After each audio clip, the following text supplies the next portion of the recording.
Isakari ni punda hodari ajilazae kati ya mazizi ya kondoo. Isakari ni punda hodari. Isakari ni punda hodari. Nataka uone lile neno punda hodari.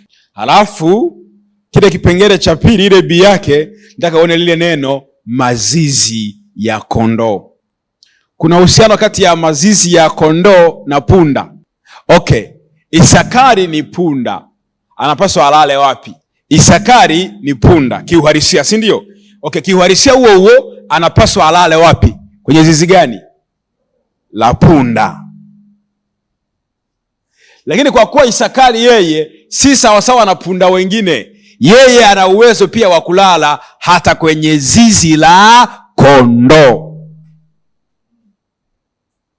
Kwa Isakari ili alale, ili aishi, hategemei mazingira ya ambayo ni rafiki kwake. Hata mazingira ambayo sio ya kwake bado anastawi.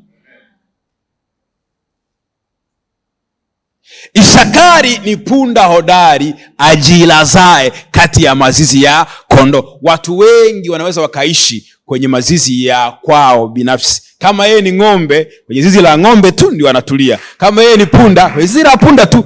Mazingira yakibadilika hataki tena. Kuna watu wanakaa kwenye ndoa zao kwa sababu tu ndoa ina amani, ina furaha, ina mapenzi na mahaba. Ila tu ndoa ikitwist kidogo, ulikuwa unaitwa hani, ukaanza kuitwa umbwa, nitakupasua. Hataki mtu hiyo ndoa. Sasa yule kibibilia tunamuita ni punda tu. Kuna punda hodari na punda tu. Punda tu yeye anaishi kwenye mazingira ambayo ni rafiki kwake. Yakibadilika, siku tukihamia Mbweni na yeye anakaa Kawe, alizoea tu hapa anatembea kwa mguu anafika kanisani, vya Mbweni hataki.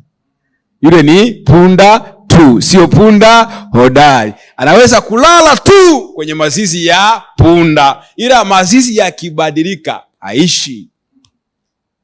Kuna watu wanakaa kanisani kama hasemi vibaya, kama kuna anaimba praise team kwa kuwa anapendwa tu, siku tu akichukiwa na mtu mmoja havitaki. Wale wanaitwa ni punda tu. Ndio yule punda ambaye waga mnamsifia alimbebaga Yesu, yule punda. Mnafahamu?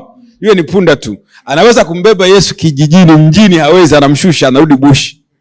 Uhodari maana yake, neno uhodari maana yake ni uwezo wa mtu kuishi kwenye mazingira ambayo sio rafiki kwake na kuwa na matokeo. Ndio maana neno hodari.